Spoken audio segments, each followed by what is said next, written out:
Radium te invita a que hagas la radio con nosotros. A partir de ahora, Visión Radium. Una mañana llena de actualidad local, nacional e internacional, con una mirada particular. Visión Radium. Conducción, Claudia Durán, Gabriel Conte. Visión Radium, solo por la radio que te gusta. 91.3. Para toda la provincia de Mendoza. Radium. Contactos telefónicos.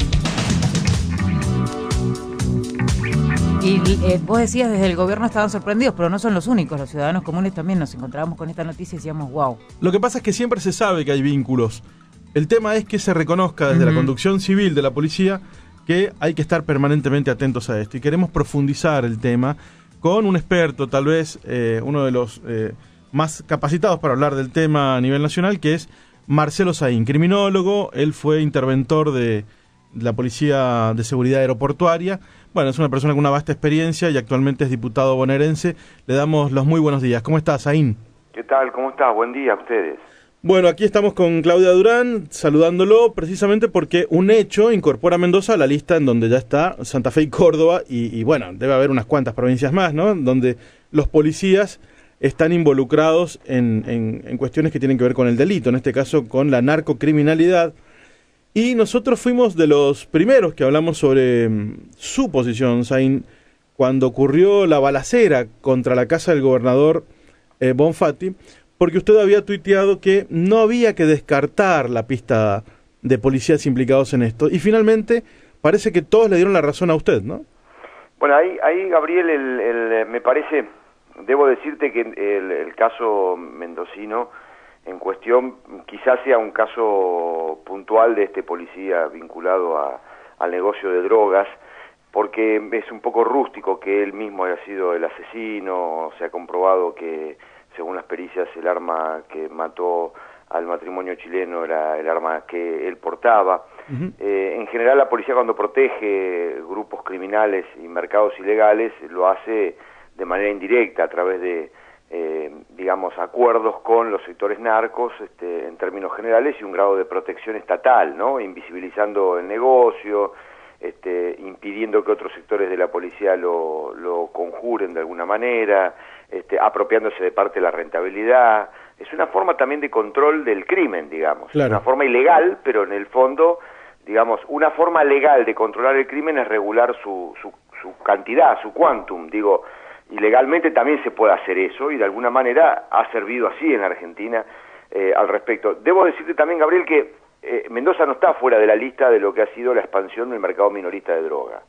Es un mercado muy expandido, las grandes ciudades mendocinas, fundamentalmente Mendoza y el Gran Mendoza, y esos mercados tienen una capilaridad enorme, hay redes criminales muy importantes, y además está la bendita presencia de la DEA. Acá nadie quiere hablar de eso.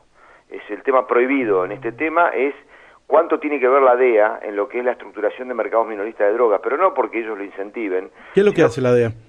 ¿Qué es lo que hace la DEA? ¿Cuál es la función? La función de la DEA es la obtención, digamos, de la información sobre la situación del narcotráfico en los países como el nuestro, para lo cual se vale de la dotación de policías que están comprados por ellos.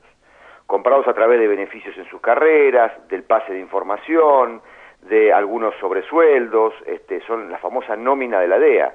La DEA no tiene una base amplia en la Argentina ni opera con recursos propios, sino que tiene una nómina de 3.000 policías que laburan para ella. Y esos policías, a los cuales la DEA después les arma la carrera porque les da información, les permiten hacer procedimientos y demás, en Mendoza hay gran parte del área de narcotráfico tiene vinculación estrecha con la DEA, y muchos comisarios de barrio, muchos de las comisarías fundamentalmente de Mendoza y del Gran Mendoza, tienen estrechísima vinculación con la DEA. A la DEA le importa un bledo lo que es el narcotráfico en la Argentina. Lo que ellos quieren es conocer lo que es el mercado internacional, digamos, y si a través del control de estos policías tienen que pedir que se deje pasar determinada cantidad de drogas, o se desarrollen determinadas operaciones independientemente de lo que establezca nuestra legislación, lo hacen. Entonces, esto ha alentado enormemente, ya ha pasado en la década del 90, ya tenemos la experiencia cordobesa y de Buenos Aires al respecto, alienta enormemente este tipo de cuestiones, y además vos como gobierno político, digamos, no tenés control sobre un sector de tu policía. Claro. que tiene un doble comando, pero el comando de la DEA es un comando mucho más importante. Esto es histórico, trabajan así en toda América Latina, tenemos la experiencia de Centroamérica, tenemos la experiencia de países donde el problema es un problema serio. Entonces, la incidencia de la DEA en nuestras fuerzas, inclusive federales, es enorme.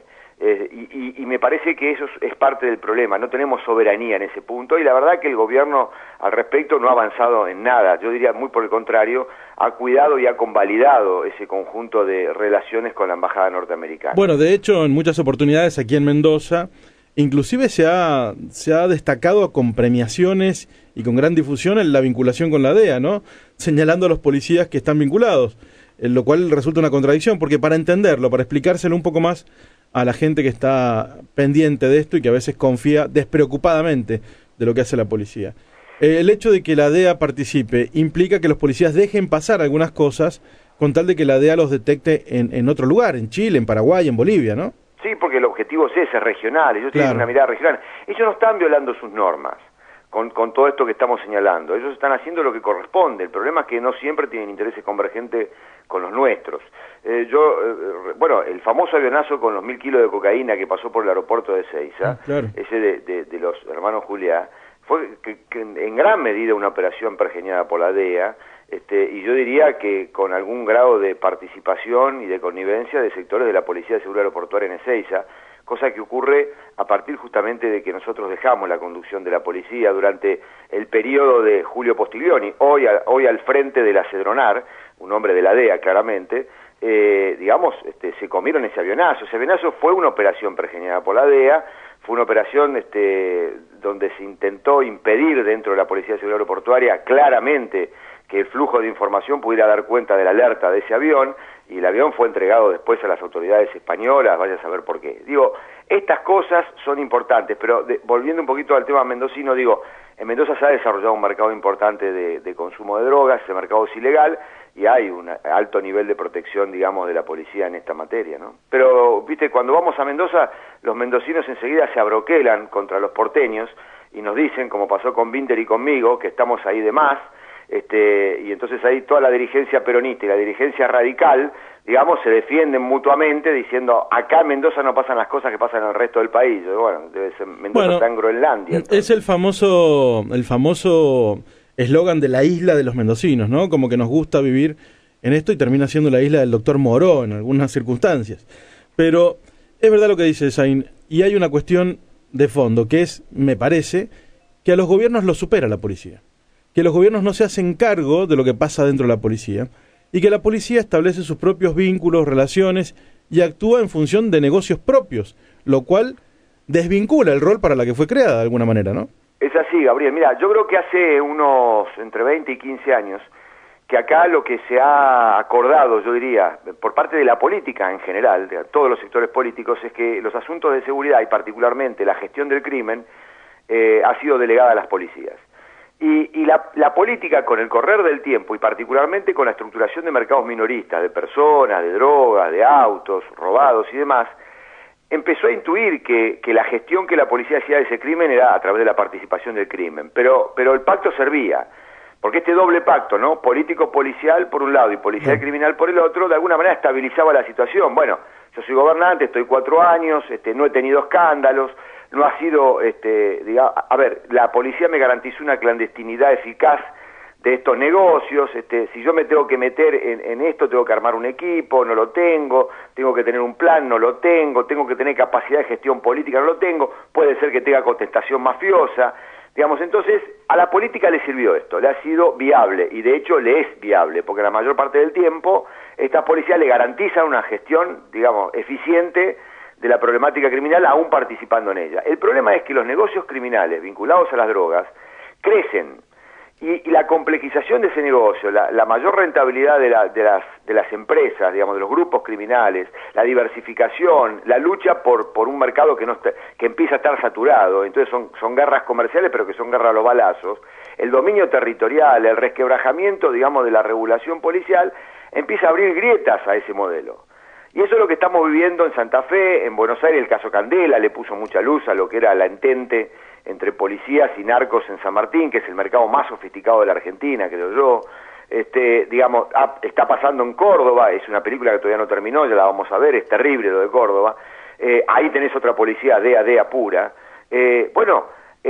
Tenemos ese problema ahora. La política se encuentra con que durante 20 años le delegó el manejo a la policía, no formó cuadros de gestión, entonces cuando vos tenés situaciones de crisis, lo único que te queda es renovar el pacto, tratar de conseguir un jefe de policía que sea lo más viable posible, digamos, al respecto, porque no tenés otra alternativa, no has formado cuadro, no tenés tiempo a nivel de gestión política, te da temor todo este tipo de cuestiones. Entonces la Argentina está entrando en una situación de crisis, de gestión de la seguridad pública, en función de esta película, que además es archiconocida por todos nosotros, y sabíamos, y lo hemos dicho, que esto iba a ser así. Levantamos la bandera como tontos por cualquier otro tema, pero en este caso se ha perdido la soberanía sobre el accionar de un área central como es el control de la criminalidad. Y yo le quería consultar finalmente sobre las declaraciones del ministro de Seguridad porteño, Montenegro, que de golpe y porrazo sale y dice que lo que se vive en la Argentina no es una lucha contra el narcotráfico, sino una guerra. Plantearlo en estos términos, ¿no resulta en todo caso un abuso y una tentación para el involucramiento de las Fuerzas Armadas? No solo eso, sino que además es una burrada.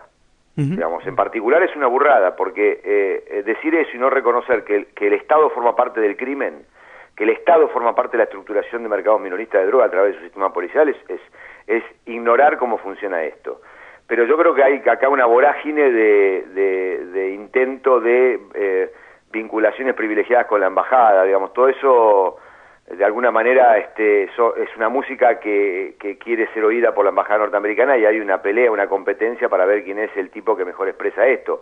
Me parece que todo el discurso de Massa, por un lado, y todo el discurso en este caso de Guillermo, de quien tengo aprecio personal, digamos, sobre estas cosas, me parece que son inapropiados, no dan cuenta del fenómeno en términos generales, y adscriben a todo lo que es el armado de toda una estrategia de militarización, que no es que lo estén planteando puntualmente para la Argentina, pero van sentando el terreno conceptual al respecto.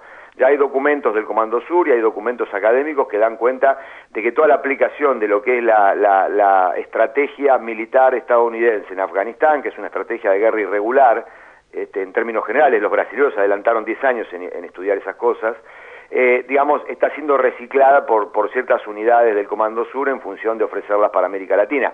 Están pensando fundamentalmente en Colombia, en Centroamérica y en México, no están pensando en el resto del continente, pero viste, después es una canción bastante homogénea en toda la región, porque, los referentes criollos de los gringos no tienen una mirada diversificada del fenómeno. No es lo mismo el narcotráfico en Brasil que en Colombia o que en México, y mucho menos en el Cono Sur.